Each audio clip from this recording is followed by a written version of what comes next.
დილამშვიდობისა. ეს საქართველოს პირველი არხია, თქვენ უყურებთ გადაცემას პირადი ექიმი მარი მალაზონია ჟესტურ ენაზე თარგმანით. ჩვენ საუბრობთ ადამიანზე, მიუხედავად მისი ასაკისა, სქესისა, ეთნიკური კუთვნილებისა, მიუხედავად ადამიანის რელიგიური მრწამსისა და პოლიტიკური შეხედულებისა, მიუხედავად ადამიანის სოციალურ-ეკონომიკური სტატუსისა და რა თქმა უნდა, მიუხედავად ადამიანის დიაგნოზისა. ჩვენ საუბრობთ ადამიანის სიცოცხლეზე, როგორც ყველაზე დიდ ფასეულობაზე და ყველაზე დიდ ღირებულებაზე ნებისმიერი საზოგადოებისთვის. ამიტომ ჩვენთვის სრულიად ბუნებრივია, რომ ჩვენ ყოველდღიურად საუბრობთ ადამიანის დღეგრძელობაზე. დიახ, ჩვენ საუბრობთ ადამიანის დღეგრძელობაზე, როგორც ადამიანის ყველაზე ძველ სწრაფვასა და სურვილზე. რადგან მას შემდეგ, რაც ადამიანმა გააცნობიერა სიცოცხლის ღრულობა, ერთ-ერთი ყველაზე ბუნებრივი და ლოგიკური მოთხოვნილება, რაც მას გაუჩნდა, იცოცხლოს დიდხანს და ამაში არაფერია გასაკვირი. თუმცა არანაკლებ მნიშვნელოვანი აღმოჩნდა არა უბრალოდ იცოცხლოს ადამიანმა, არამედ იცხოვროს მაღალი ხარისხით. ამიტომ საუბრობთ ჩვენ არა მხოლოდ დღეგრძელობაზე, არამედ ყოველთვის საუბრობთ ცხოვრების ხარისხზე. განსაკუთრებით მნიშვნელოვანია ინსტრუმენტები, შესაძლებლობები, რომელიც დღეგრძელობასაც უზრუნველყოფს და ჩვენი ცხოვრების ხარისხსაც. და რასაკვირველია, პირველ რიგში ამ შემთხვევაში ჩვენ გვახსენდება ჯანმრთელობა. ჯანმრთელობა, რომელიც უკვე დიდი ხანია შევთანხმდით, არის სრული ფიზიკური, მენტალური და სოციალური კეთილდღეობა. თუმცა ჩვენი გადაცემის აუდიტორიასთან ჩვენ კიდევ უფრო დეტალურად შევთანხმდით იმის შესახებ, რომ თანამედროვე მეცნიერებას და მედიცინას აქვს უამრავი სამხილი და მტკიცებულება იმის დასტურად, რომ ჯანმრთელობას მხოლოდ 2 ან 3 წახნაგი არ აქვს, რომ თანამედროვე გაგებით ჯანმრთელობა სულ ცოტა, მაგალითად 6 ან 8 წახნაგი შეიძლება ჰქონდეს, ზოგიერთი განმარტებით კიდევ უფრო მეტი. რატომ? იმიტომ რომ ჩვენ საუბრობთ ფიზიკურ ჯანმრთელობაზე, საუბრობთ მენტალურ ჯანმრთელობაზე, სოციალურ ჯანმრთელობაზე, ემოციურ ჯანმრთელობაზე, გარემოს ჯანმრთელობაზე და რასაკვირველია ვითვალისწინებთ იმას, თუ ვინ ვართ ჩვენ, ანუ როგორია ჩვენი სულიერი ჯანმრთელობა. შესაბამისად, თუ გავითვალისწინებთ, რომ ჯანმრთელობა კეთილდღეობაა პირველივე განმარტებაში, მაშინ სრულიად გასაგებია, რომ ჩემს მიერ ჩამოთვლილ წახნაგებს ჯანმრთელობისა კეთილდღეობის ჭრილშიც ზუსტად ანალოგიური ჩამონათვალი ახლავს თან. და ჯანმრთელობა, რომელიც რასაკვირველია, მრავალწახნაგიანია და გულისხმობს დღეგრძელობისა და ცხოვრების ხარისხისთვის გარკვეულ ამოცანებს, ბევრ რამეზეა დამოკიდებული თავისთავად, მათ შორის უპირველეს ყოვლისა ჩვენ მიერ არჩეულ ცხოვრების წესზე. ჩვენ უკვე დიდი ხანია ამაზე შევთანხმდით. დიახ, ადამიანი ირჩევს ცხოვრების წესს, მაგრამ ძალიან ბევრი ფაქტორის გავლენითა და გათვალისწინებით. განსაკუთრებით მნიშვნელოვანი არის მდგომარეობა, როდესაც დიაგნოზი განსაზღვრავს ჩვენს მიერ არჩეულ ცხოვრების წესს, ან პირიქით ცხოვრების წესი განაპირობებს ჯანმრთელობის ამა თუ იმ მდგომარეობას. და როდესაც ჩვენ საუბრობთ ხოლმე კონკრეტულ პრობლემებზე, კონკრეტულ ქრონიკულ პრობლემებზე, მთელი სიცოცხლის მანძილზე რომ მიყვება, ეს არის ის დიაგნოზი, რომელსაც არასდროს უნდა შევხვდეთ შიშითა და არ უნდა მივიღოთ ისინი როგორც განაჩენი. ჩვენ და ვისწავლოთ ეს პრობლემები, ამაზეც შევთანხმდით, იმისთვის რომ შევძლოთ მათთან თანაცხოვრება. ონკოლოგიური დიაგნოზი სწორედ ამ კატეგორიის პრობლემათა რიცხვშია და ჩვენ ძალიან კარგად ვიცით, რა მნიშვნელოვანია ცოდნა პრობლემისა. მაგრამ კიდევ უფრო მნიშვნელოვანია თითოეული მაგალითი, რომელიც საზოგადოებისათვის ხშირ შემთხვევაში მოტივაციად იქცევა. განსაკუთრებით იმ ადამიანებისთვის, ვისაც ძალიან ბევრი ბრძოლა აქვს წინ, იმისათვის, რომ საბოლოო ჯამში ომში გამარჯვებული აღმოჩნდეს. იმ ომში, რომლის განვლის შემდეგ და რომლის გადალახვის შემდეგ, ომის გადახდის შემდეგ შეუძლია ადამიანს თქვას, მე დავამარცხე კიბო. ასე ქვია იმ პროექტს, რომელიც წლების მანძილზე არის ჩვენი გადაცემის განუყოფელი ნაწილი. ეს არის რუბრიკა, რომელიც პირველად სწორედ ამ თემასთან დაკავშირებით ქართულ მედია სივრცეში სწორედ ჩვენს გადაცემაში დაიბადა და ძალიან ვამაყობთ იმით, რომ უამრავმა ადამიანმა გაბედა და თქვა ხმამაღლა და შეძლო და თქვა ხმამაღლა, მე დავამარცხე კიბო.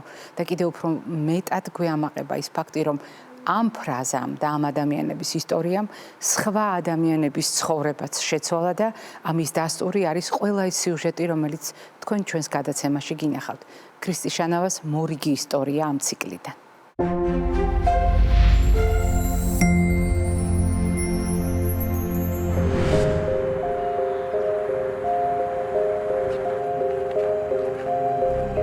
რთულია, მართლაც ძალიან რთულია, მაგრამ სხვა გზა არ არის. ადამიანმა უნდა მოიძიოს ის ძალა პირველ რიგში თავის თავში, რომ დაძლიოს, იმიტომ რომ მართლაც განაჩენი არ არის. დროულად უნდა მიხედო, დროულად უნდა მიაქციო ყურადღება და ნამდვილად არ უნდა ჩაიქნიო ხელი, მეტად პოზიტიურად და მეტად კეთილგანწყობილად უნდა იყო, რომ შესაბამისად ყველაფერი კარგად იქნება. მე ვარ ცინათი ნანტყულაძე, თბილისიდან, ვარ 42 წლის, 25 წლის ასაკში დამიდასტურდა კიბოს დიაგნოზი.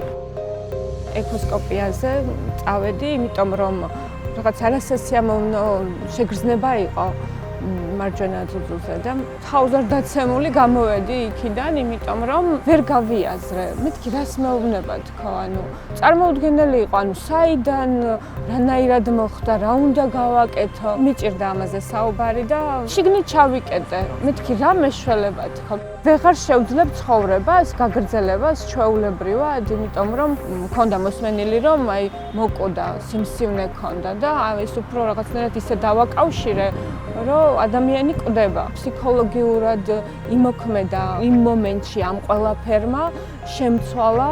ლაღი ადამიანი ვიყავი ასე თუ ისე. ახლაც ვცდილობ ყოველ შემთხვევაში, რა ვიცი, მიყვარს მზე, სიცოცხლე. 5 წლის განმავლობაში უკვე ჰორმონოთერაპია გავიარე და აი ეს პერიოდი საკმაოდ რთულად გავიარეთ მე და ჩემმა მეუღლემ რეალურად. უშუალოდ რო შეგეხება, ეს არის სულ სხვაგვარი შეგრძნება. იცვლება ცხოვრება რადიკალურად, სხვაგვარად ხედავ, მაგრამ რაღაცნაირად უნდა მოძებნო ის ძალა შვილის გამო, მეუღლის გამო, უნდა გამეკეთებინა ოჯახის გამო. და პირველ რიგში ახლა უკვე შემიძლია ვთქვა, ჩემი თავისთვის უნდა გამეკეთებინა ყველაფერი, უნდა მებრძოლა და გამოსულიყავ იმ მდგომარეობიდან ფსიქოლოგიურადაც ძალიან რთულია ეს და ძალიან დიდი დახმარება სჭირდება თითოეულ პაციენტს. გვერდში დგომა პირველ რიგში, რომ მარტო არ არის, რომ დაძლევს, რომ შეძლებს ყველაფერს და რა თქმა უნდა სიტუაციას აქვს მნიშვნელობა, იმიტომ რომ გავიდა დრო და მეუღლეს დაუდასტურდა კუჭის სიმსივნე. და ამ შემთხვევაში დავმარცხდით. 2 წელია რაც გარდაიცვალა. აი ეს იყო კულმინაცია ალბათ ცხოვრებაში, იმიტომ რომ უბრალოდ ვერ წარმოიდგენდი ადამიანი, რომ ესეთი დიდი განსაცდელი შესაძლებელია შეგხვდეს, იმიტომ რომ დღისით მზისით რაღაცა კარგი ამინდის დროს და ზაფხული რომ მიყვარს და მზე რომ მიყვარს, ისეთ ინფორმაციას გაიგებ, რომ რადიკალურად დაფიქრდები ამ ცხოვრებაზე, საერთოდ რას ვაკეთებთ? გაცილებით მარტივია ყველაფერი, გიყვარდეს შენი თავი, გიყვარდეს გვერდზე მდგომი და გააკეთო სიკეთე. არაფერი არ შეგრჩება მეტი. აი პერიოდი იყო, რომ ძალიან გამომეცალა ძალა ხელიდან. მაგრამ მე რომ მოვიხედე და გავიაზრე, რომ ასე საქმე ნამდვილად არ წავა კარგისკენ, ვიმუშავე ჩემ თავზე, რომ გამოსულიყავი მდგომარეობიდან და ყველაფერი გამეკეთებინა და მებრძოლა. იმიტომ რომ მყავდა შვილი, იმიტომ რომ მყავდა დედა, ჩემი და-ძმა, გარშემომყოფი. ეს არის ცხოვრების შემადგენელი.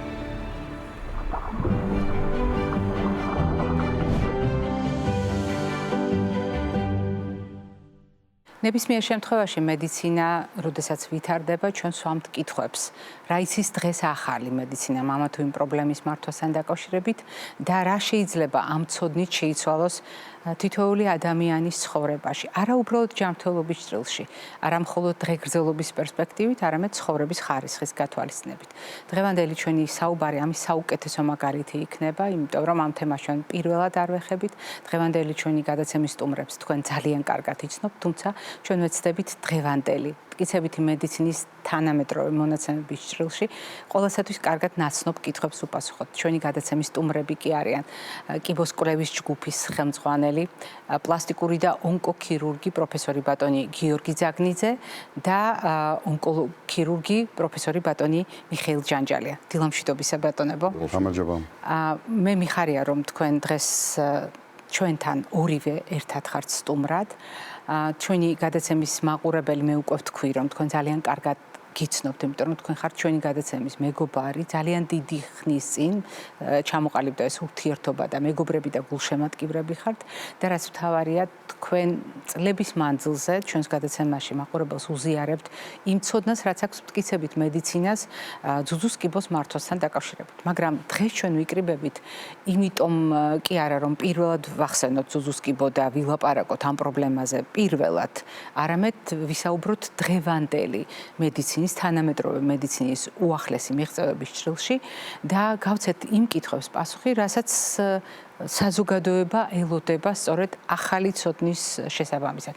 რას ცვლის დრო და რა ვიცით თავად ძუძუს კიბოს შესახებ ისეთი ახალი, რაც არ ვიცოდით თუნდაც 10 წლის წინ და რატომ არის მნიშვნელოვანი რომ ეს იცოდეს ფართო საზოგადოებამაც.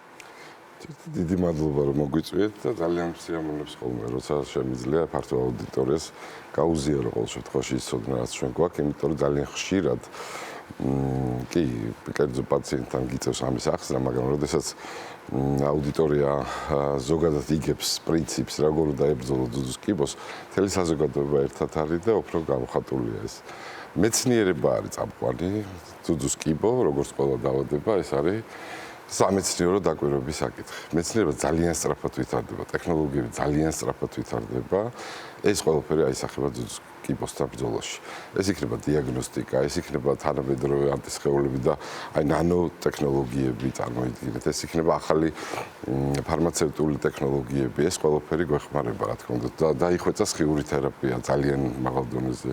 დიაგნოსტიკაში ნუ აი კიდე ახალი და ახალი რაღაცები შემოდის და აქედან გამომდინარე ძალიან იმედიანად უყურებს მომავალს. ყოველ შემთხვევაში მე მგონია რომ ისედაც მაღალია განკურნება ამ ბოლო ეტაპზე ძუძუს კიბოსი, იმიტომ რომ ჯერთი ადრეული დიაგნოსტიკა გაიზარდა და ის მინდა რომ საზოგადოებამ გაიგოს რომ მიუხედავად იმისა, რაცაც არ უნდა მივახციოთ მეცნიერებაში, მედიცინაში მთავარია დროული აღმოჩენა. იმიტომ რომ მკურნალობა მიუხედავად იმისა, რომ შეიძლება იყოს შედეგიანი, აი სიცოცხლის ხარისხზე ვსაუბრობდით და შეიძლება დაგვიზიანოს სიცოცხლის ხარისხი, შეიძლება რაღაც სხვა პრობლემები შექმნას, ამიტომ რაც ნაკლები მკურნალობით, ანუ ადრეულ სტადიაზე რაც უფრო დროულად ვიპოვით, ეს არის მაინც დღემდე სიახლე. თუმცა, როგორც გითხარით, ტექნოლოგიები ძალიან სწრაფად ვითარდება. მოდით გავაგრძელოთ ის, რაც ბატონმა გიორგიმ ბრძანა და ბატონმა გიორგიმ ხაზგასმით ბრძანა, რომ დღევანდელი მონაპოვარი გვაძლევს საშუალებას, რომ უფრო იმედიანად შევხედოთ თვითონ დიაგნოზს და ის ისტორიები, რომელიც თითოეულ თქვენგანს გაქვთ პრაქტიკული გამოცდილებიდან გამომდინარე, ამის საუკეთესო დასტურია. თუმცა მოდით მივყვეთ, რა შეიცვალა დიაგნოსტიკაში. ანუ ყველა საკითხზე შევჩერდეთ და ვთქვათ, ძუძუს კიბოს დიაგნოსტიკაში რა არის დღეს ისეთი სიახლე, რომელიც ამ პრობლემის უკეთ მართვაში გვეხმარება. კიდევ ერთხელ მოგესალმებით. უპირველეს ყოვლისა, ტერმინის ძუძუს კიბოს ქვეშ იგულისხმება საკმაოდ დიდი რაოდენობა სხვადასხვა ტიპის დაავადებისა, რომელსაც აქვს თავისი გარკვეული მონაცემები, ჩვენ მას პროგნოსტულ ფაქტორებს ვეძახით და ეს ხდება მორფოლოგიური დიაგნოზის, ძირითადად მორფოლოგიური დიაგნოზის თუ ინსტრუმენტული გამოკვლევების და გამოყენების შედეგად. როდესაც ჩვენ ვლაპარაკობთ რა შეიცვალა ის, რომ ჩვენ განსაზღვრეთ ძალიან დიდი სხვაობა სხვადასხვა ტიპის ძუძუს კიბოს დროს. და ამ სხვაობას აქვს ძალიან მნიშვნელოვანი შედეგი ის, რომ თითოეულ შემთხვევაში ხდება ინდივიდუალური მკურნალობის პროცესის ჩამოყალიბება. უპირველეს ყოვლისა უნდა გავითვალისწინოთ, რომ ძუძუს კიბოსთან ბრძოლის სამი ძირითადი მიმართულება არსებობს. ეს არის ქირურგიული მკურნალობა, ეს არის მედიკამენტოზური მკურნალობა და ეს არის სხიურ რადიაციული მკურნალობა. სამივე რაღაც გარკვეულ ეტაპზე უმეტეს შემთხვევაში გამოიყენება ძუძუს კიბოს მკურნალობის დროს. თუმცა, როგორც ბატონმა გოგიტამ აღნიშნა, უმთავრესი არის ადრეულ სტადიაზე დადგენა დაავადებისა და ამ შემთხვევაში ზოგიერთი მკურნალობის მეთოდი არ გამოიყენება, იმიტომ რომ არ არის საჭირო. თუ ჩვენ მივაღწევთ იმას, რომ ყველა პაციენტის შემთხვევაში მოხდება ინდივიდუალური დიაგნოზის დასმა, გათვალისწინებით გენეტიკური, მოლეკულური და ასე შემდეგ მონაცემებისა, მაშინ ჩვენ მივაღწევთ იმასაც, რომ თითოეული პაციენტის შემთხვევაში დაინიშნება ინდივიდუალური მკურნალობა, რომელიც ზუსტად ამ პაციენტისთვის იქნება მორგებული და შედეგიც არ დააყოვნებს და იქნება შესაბამისად კარგი. როდესაც თქვენ ბრძანებდით დიაგნოსტიკის შესახებ, ბატონმა გიორგიმ დაიწყო ამაზე საუბარი, რომ ადრეული დიაგნოსტიკა ცვლის მთლიანად სურათს და თქვენ ბრძანეთ, რამდენად მრავალფეროვანია ქოლგის ქვეშ იმ პრობლემათა ჩამონათვალი, რასაც ჯამურად ვეძახით ჩვენ ძუძუს კიბოს. როდესაც ჩვენ სკრინინგზე ვსაუბრობთ, სკრინინგი განიხილება ამ თვალსაზრისით მნიშვნელოვან შესაძლებლობად ადრეული დიაგნოსტიკის ჭრილში. ჩვენი ქვეყნის პირობებში აუცილებლად განიხილება. არსებობს სხვა ქვეყნები, სადაც მიმართვიანობა მოსახლეობის იმდენად მაღალია, რომ სკრინინგის აუცილებლობაზე უკვე აღარ არის ლაპარაკი, თუმცა მე ჯერ არ ვიცი არც ერთი ქვეყანა, სადაც სკრინინგი არ ტარდება. ეს საუბრები მხოლოდ კულუარებში იმართება და სკრინინგი მაინც ყველა ქვეყანაში ტარდება. და ჩვენთან სკრინინგი ტარდება სამწუხაროდ არა იმ დონით და იმ პროცენტული მაჩვენებლებით, რომელიც ნორმალურ ქვეყნებში და წამყვან ქვეყნებში ტარდება და ეს აუცილებლად გამოსასწორებელი არის. ჩვენ მიმართვიანობას გულისხმობთ. მიმართვიანობას გულისხმობთ, უნდა მოსახლეობის გარკვეული პროცენტი მოიცვას სკრინინგ პროგრამამ, რომ შედეგი იყოს შესაბამისი, ისეთი როგორიც არის წამყვან ქვეყნებში. აქტიურ სკრინინგზე აქ ლაპარაკი და აქტიური სკრინინგის შემადგენელი ნაწილები არის გაცილებით უფრო მეტი ინფორმაციის მიწოდება მოსახლეობისთვის, პოპულაციისთვის, გაცილებით უფრო მეტი მეთოდის გამოყენება ამ ინფორმაციების სწორად და დროულად მიწოდებისთვის და ამავე დროს გაცილებით უფრო მეტი ადამიანის წახალისება სკრინინგ პროგრამაში, რომ მიიღოს მონაწილეობა. ეს სხვადასხვა მეთოდით ხდება, ეს ახალი ველოსიპედის გამოგონება არ უნდა, არის გამოცდილება დასავლური ქვეყნების, წამყვანი ქვეყნების, რომლებიც ამას აქტიურად და კარგად იყენებენ და შესაბამისი შედეგებიც აქვს. მოსახლეობის საკმაოდ მაღალი 60-დან 70%-მდე და კიდევ უფრო მაღლა იღებს მონაწილეობას სკრინინგ პროგრამებში, რაც დიაგნოსტირების ძალიან ადრეულ სტადიაზე დაავადების გამოვლენის შესაძლებლობებს გვაძლევს.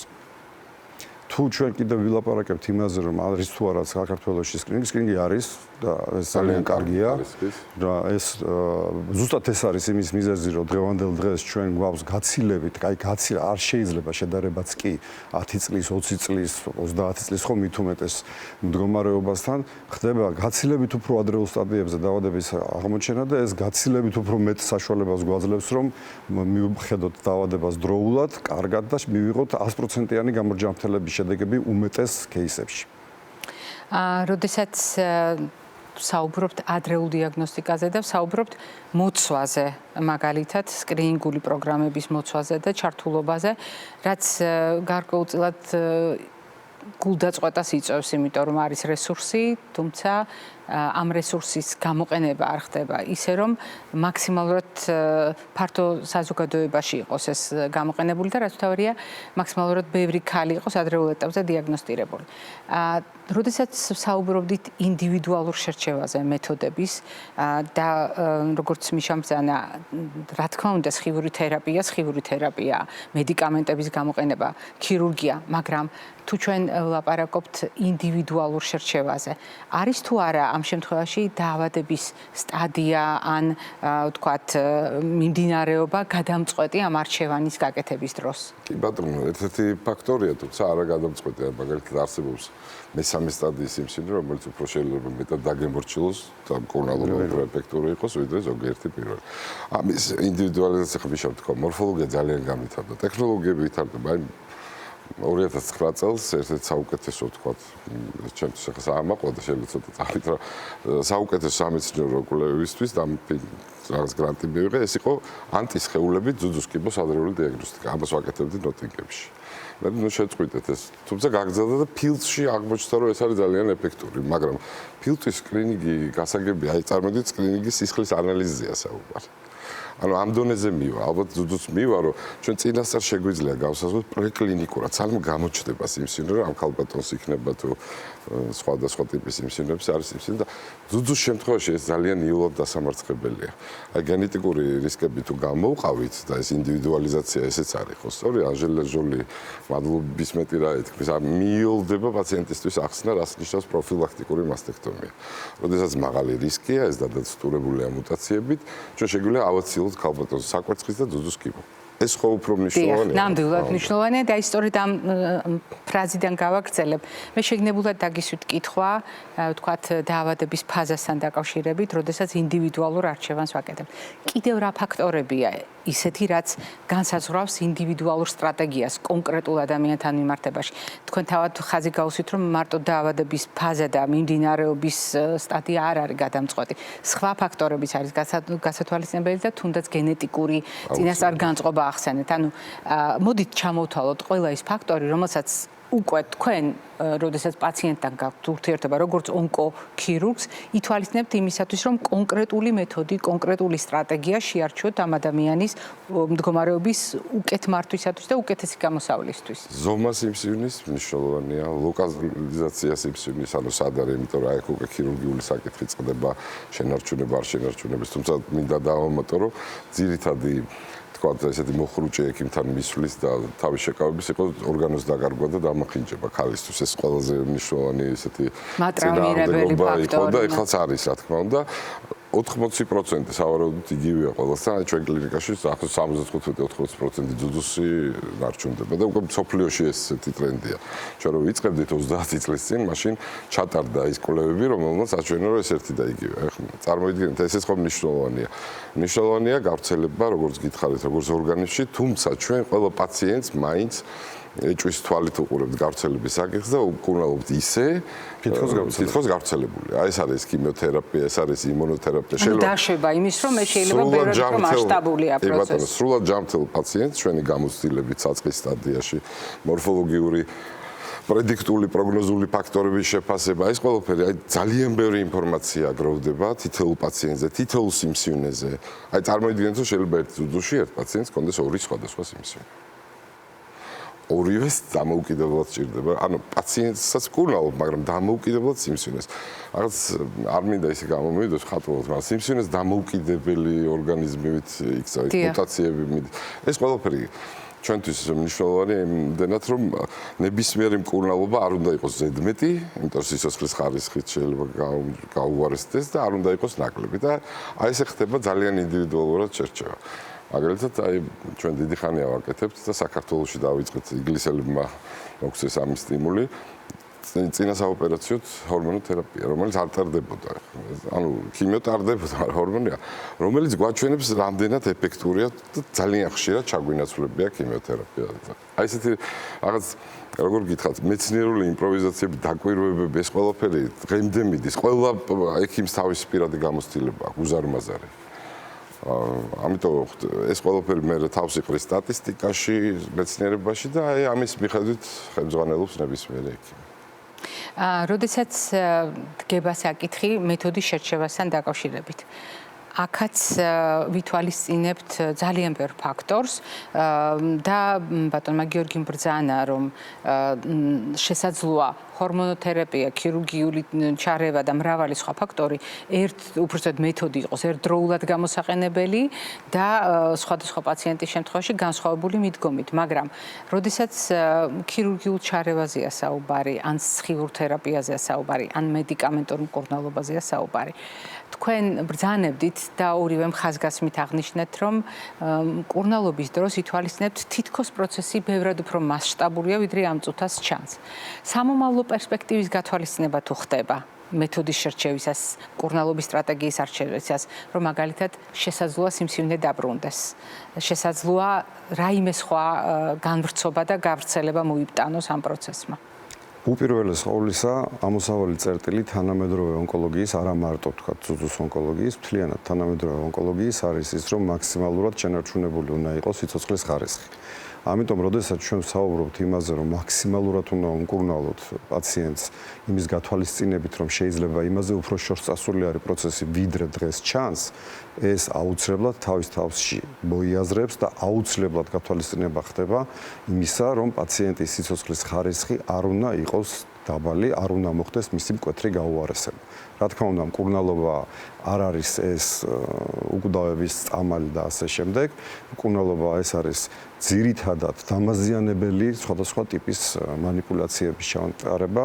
ის არ აზიანებს მხოლოდ ონკოლოგიური მიმართულების დაავადებებს და მათ უჯრედებს და ქსოვილებს, ის აზიანებს ჯანმრთელ ქსოვილებსაც. და ზუსტად ამისი შერჩევა, აწონვა, ამისი შეჯერება არის უმთავრესი მიზანი ექიმისა და ექიმთა ჯგუფისა, კონსილიუმისა, რომელიც მკურნალობაში იღებს მონაწილეობას. აი ზუსტად ეს არის ამოსავალი წერტილი იმისა, თუ რა დონის მკურნალობა უნდა ჩატარდეს. უნდა განსაზღვროთ რა რისკები არის და უნდა განსაზღვროთ რა ჯანმრთელობის, თქვა სხვა მიმართულებით, რა სიცოცხლის ხარისხის უпроსტად რომ თქვა, გაუარესების რისკები არსებობს. ამის შეჯერებით ხდება მკურნალობის დანიშვნა.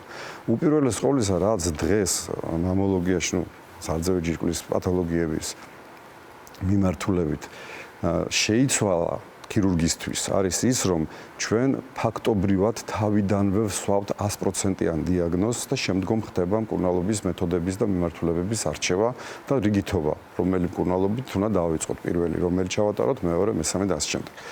ეს 10 წლის წინ ზუსტად ესე არის. რა თქმა უნდა, არსებობდა ბიოპსიების ის მეთოდი, რომელიც დღეს აუცილებელი არის ყველა кейსისთვის, ან კორ ბიოპსიაზე ლაპარაკი, ანუ სპეციალური აპარატის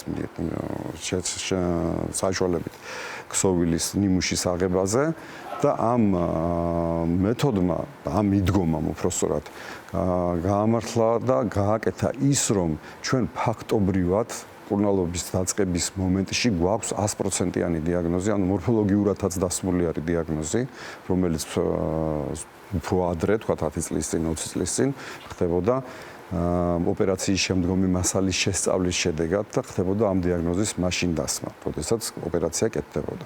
დღეს ჩვენ ეს ცვლილება გვაძლევს იმის საშუალებას, რომ ზუსტად განსაზღვროთ კონკრეტულ შემთხვევაში, რომელი მკურნალობით დაწყება არის უფრო კარგი და უფრო შედეგიანი და აუცილებელიც, იმიტომ რომ ზოგ შემთხვევაში თუ სწორად არ დაიწყებ მკურნალობას, სწორი მიმართულებით არ დაიწყებ მკურნალობას, ამას შეიძლება ძალიან სავალალო შედეგები გამოიღოს.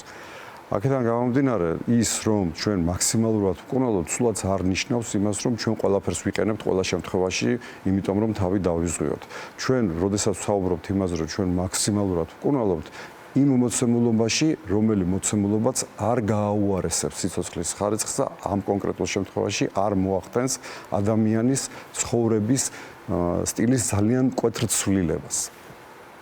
სხვათა შორის თქვენ გარკვეულწილად გამოიცანეთ ჩემი შეკითხვა, რომელიც უნდა დამესვა, აუცილებელია თუ არა ყველა მეთოდის გამოყენება და უნდა ქონდეს თუ არა ქალს უკმარისობა იმის გამო, რომ მაგალითად მის პრობლემის მართვაში არ იყო ყველა რესურსი და ყველა მეთოდი ამოქმედებული. და პრაქტიკულად თქვენ ამ კითხვას უპასუხეთ, თუმცა ბატონ გიორგის უნდა ვკითხო აუცილებლად. თქვენ დაიწყეთ წეგან საუბარი, რამდენად დამზოგავია თანამედროვე მიდგომა. როდესაც ჩვენ საუბრობდით და ბატონმა მიხეილმა ბრძანა, რამდენად გასათვალისწინებელი ადამიანის ცხოვრების ხარისხი, რომ ქალმა ცხოვრების წესი რადიკალურად არ უნდა შეიცვალოს, ისეთი უნდა იყოს ჩარევა და მკურნალობის სტრატეგია მისთვის შერჩეული, რომელიც მას მისცემს საშუალებას ცხოვრება გააგრძელოს სრულფასოვნად. როდესაც ჩარევებზე ვსაუბრობთ, თანამედროვე მედიცინა გვეუბნება, რომ მაქსიმალურად ნაკლებად ინვაზიური იყოს, მაქსიმალურად დამზოგავი იყოს. აი ამ მიდგომამ რა შეცვალა თავად ონკოქირურგიაში და ძუძუსკიბოს ქირურგიაში? ჩვენ ესე ვთქვათ, ცოტა ისტორიასაც მოვესწარეთ. ჩვენ საბჭოთა მედიცინაში შემოვედით, ჩვენ კარიერას როცა ვიწყებდით და ეხლა დავიწყეთ მედიცინას, რომელსაც დიდ პატივს ვცემთ პოლარეთში და აი რა შეიცვალა, გეტყვით, შეიცვალა ის, რომ აი როგორც თქვით, დამზოგველი მკურნალობა მიდის ყველგან. აი მაგალითად ქიმიოთერაპია ეხლა წარმოვიდა ანტისხეულებით, EDS-ი ქვია, რომელიც ამ ქიმიოთერაპიულ აგენტს მიიტანს ზუსტად სიმსივნესთან. ამის ტექნიკური შესაძლებლობები, ანუ ის გვერდითი მოვლენები შემცირებულია.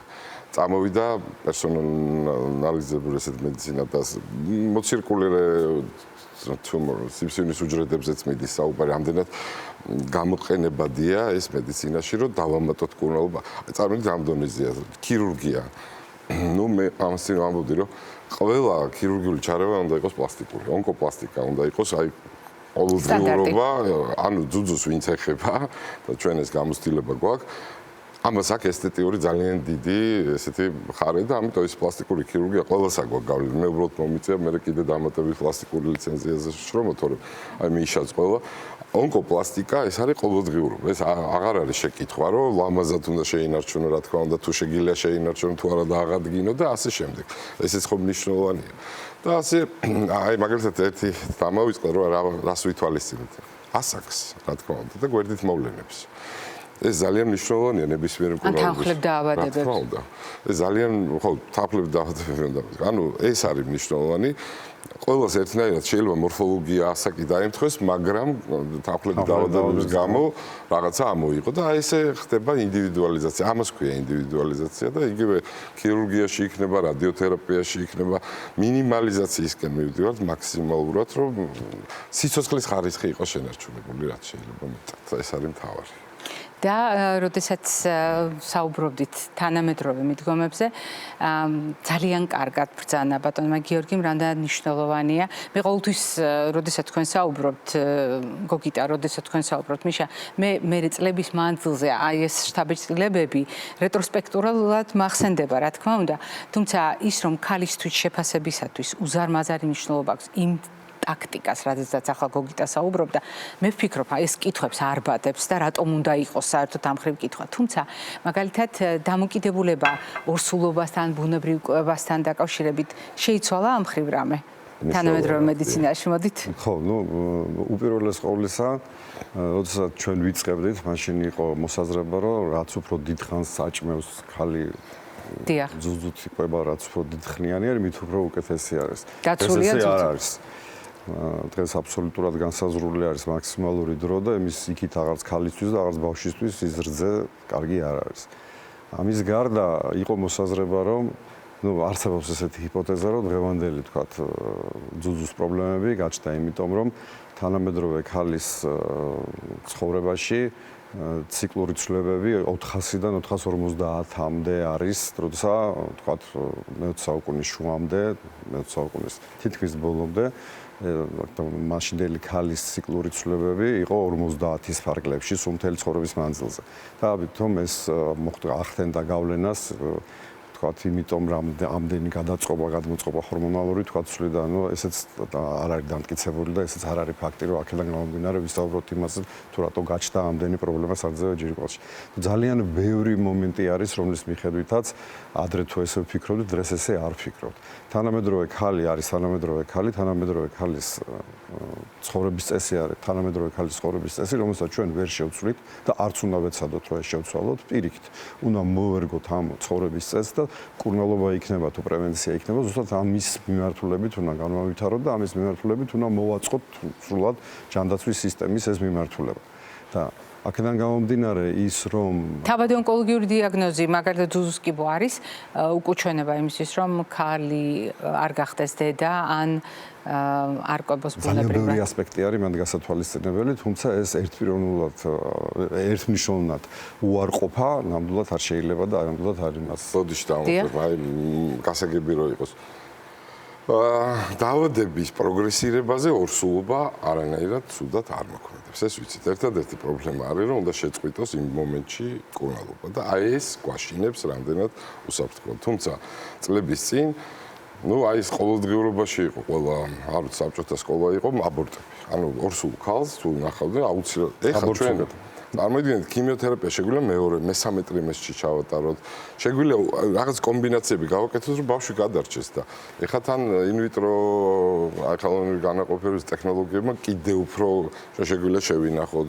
ანუ მოკლედ, შვილოსნობაზე ანუ ქალის ოპტიმალურ პერიოდში შეუხამოთ ეს ყველაფერი. შვილოსნობაზე არ უნდა მოქმედებდეს არც კიბოს არსებობა და არც მისი მკურნალობა. ამის შესაძლებლობები დღეს არის. არსებობს. კი ბატონო, ჩემი სადისერტაციო ნაშრომის თემა იყო ორსულობა და ცალზოჯიკლის კიბო და მაშინ 2000-იანების დასაწყისში ლაპარაკი, მაშინაც დავადგინეთ ჩვენმა ჯგუფმა დაადგინა რომ ორსულობა არანაირად არ ცვლის პროგნოზს ზუზუს კიბოს განვითარების დროს. იყო მოსაზრება რომ თითქოს აჩქარებს დაავადებას თითქოს, მაგრამ საბოლოო ჯამში მივედით იმ დასკვნებამდე რომ აბსოლუტურად არ იცვლება პროგნოზი. რაც გოგით ამ ბრძანა ის არის მთავარი რომ უბრალოდ ორსულობა არ გვაძლევს იმის საშუალებას რომ სრულფასოვნად ჩავატაროთ მოცემულ მომენტში მოცემული პაციენტის მკურნალობა. ეს არის ერთადერთი. თუმცა ეს არსებობს ძალიან ბევრი დამხმარე საშუალება, დამხმარე მეთოდი, რომლის საშუალებითაც ჩვენ ვაძლევთ ქალბატონს კონკრეტულ შემთხვევაში იმის საშუალებას, რომ გააჩინოს ბავშვი და გახდეს დედა. ყველაზე მთავარი მომენტი ეგ არის. ძალიან დიდი მადლობა ბატონო მრავალწლიანი მეგობრობისა და თანამშრომლობისთვის, დღევანდელი შეხვედრისთვის და იმ შესაძლებლობისთვის, რომ ჩვენ თანამედროვე მედიცინის მონაცემების ჭრილში დავინახეთ ზუზუს კიბო. არა პირველად ვისაუბრეთ, არამედ დღეს ვისაუბრეთ იმ სიახლეთა ჭრილში, რაც მოცემულ მომენტში აქვს მედიცინას. მაყურებელს შევახსენებ, დღევანდელი ჩვენი გადაცემის სტუმრები ბრძანდებოდნენ. კიბოს კვლევის ჯგუფის ხელმძღვანელი, პლასტიკოსი ქირურგი და ონკოქირურგი პროფესორი ბატონი გიორგი ძაგნიძე და ონკოქირურგი პროფესორი ბატონი მიხეილ ჯანჯალია. მე არ გემშვიდობებით, წინ კვებით შუქნიშანი გელოდებათ.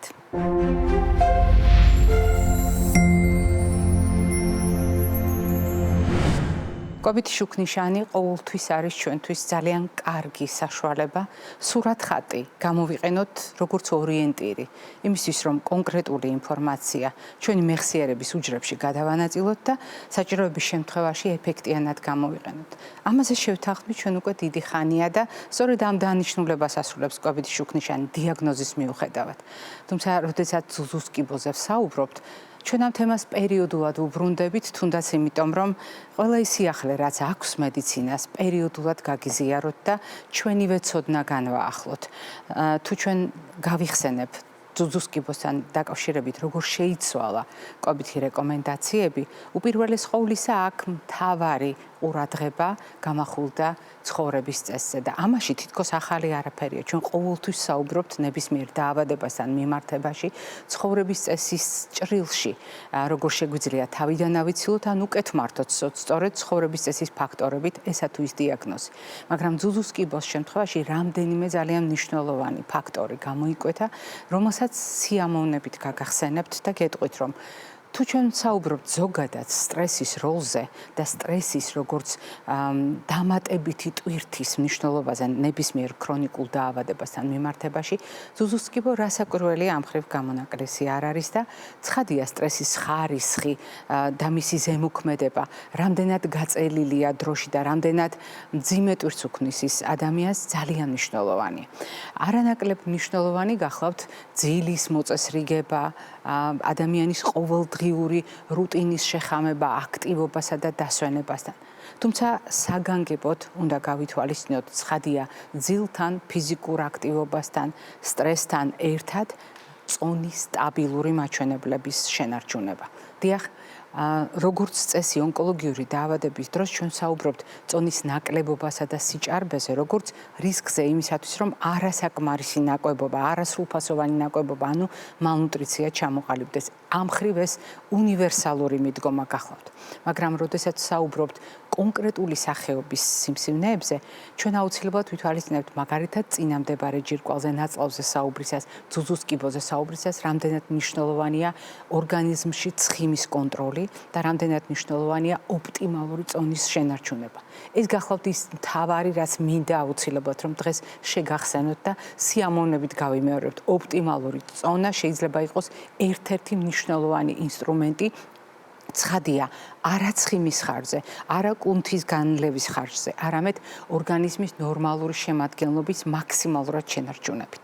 რასაკვირველია, შეგვიძლია გავიხსენოთ, რამდენად მნიშვნელოვანია ასეთ დროს ცხოვრების წესის ჭრილში დროში გადანაწილებული ნებისმიერი აქტივობა, მათ შორის კვება, ულუფა, ნებისმიერი ცხოვრების წესის ფაქტორისა, მათ შორის კვების რაციონი, ამას მოგვიანებით შევეხები, მაგრამ ზოგადი რეკომენდაციებიდან წყლის ადეკვატური მოხმარება, ალკოჰოლთან დამოკიდებულებაში სიფრთხილე, შაქრების გამოყენების დროს ზომიერება, დამუშავებულ პროდუქტებთან დაკავშირებით, მლაშე პროდუქტებთან დაკავშირებით და ასე შემდეგ, ტრანსცხიმებთან მიმართებაში სიფრთხილე.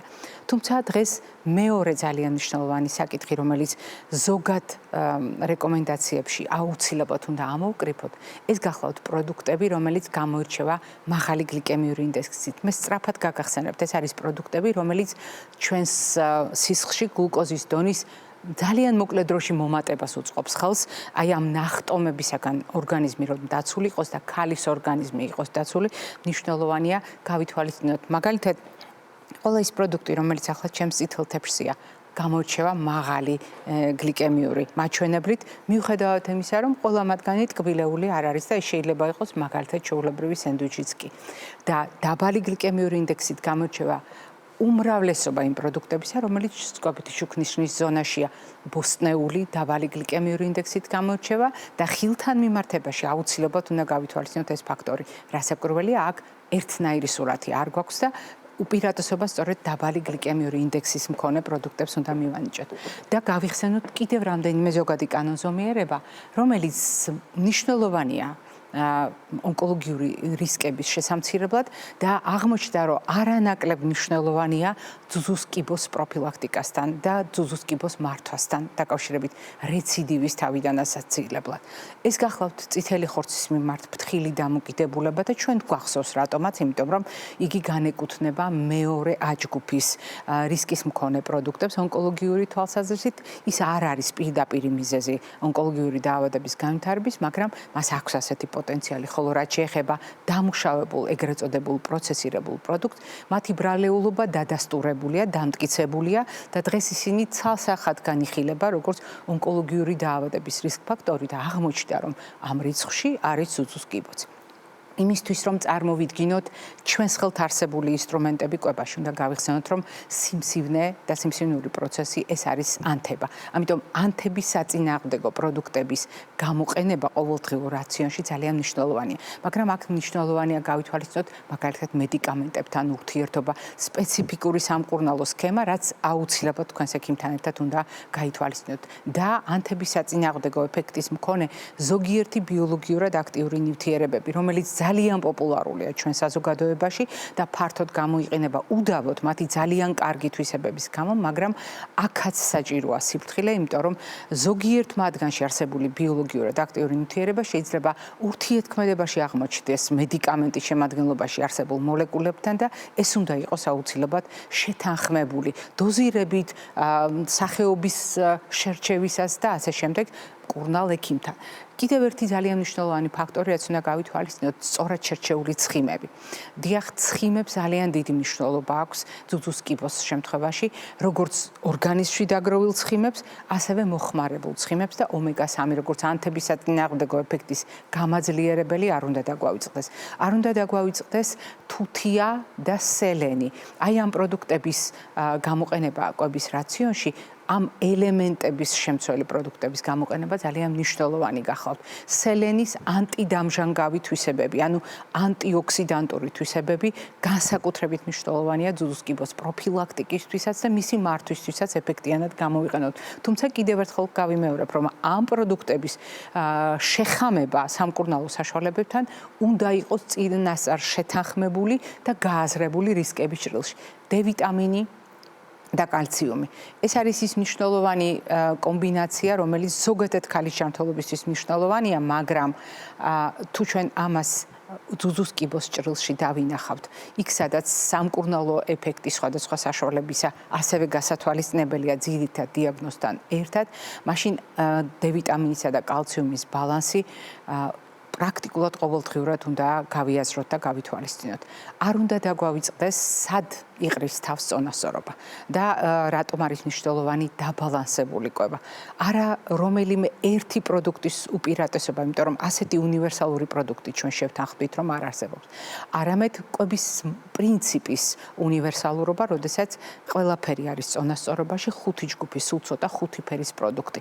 მრავალფეროვნება პროდუქტებისა კიდევ უფრო მნიშვნელოვანია, რომელიც თავს იყრის ისეთ მოდელში კვებისა, რომელიც ყველაზე ეფექტიანად არის აღიარებული ონკოლოგიური პრობლემების თავიდან ასაცილებლად და მისი მართვისთვის. ეს რასაკვირველია, ხმელთაშუაზღვისპირეთის კვების მოდელია. მაგრამ არც კვების მოდელის და არც პრინციპის არჩევა არ იქნება საკმარისი, თუ ჩვენ არ გავითვალისწინებთ თავარი. ჩვენ ყოველთვის ვეყრდნობით წონასწორობას.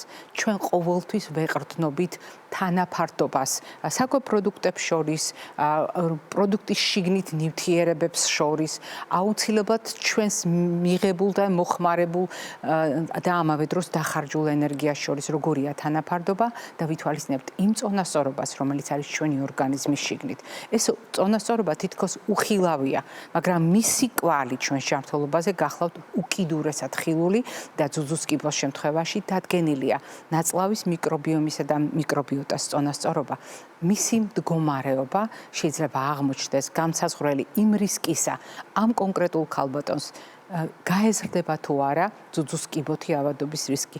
როგორი იქნება ორგანიზმის ურთიერთქმედება იმ მედიკამენტებთან, რომელსაც სამკურნალოდ გამოიყენებენ და როგორი იქნება დაავადების პროცესში აღდგენითი შესაძლებლობები. ამის გათვალისწინებით ნაწლავის ჯანმრთელობის შენარჩუნება არსებითია. მე ამ სიტყვებით გემშვიდობებით ჯანმრთელობას და დღეგრძელობას გისურვებთ.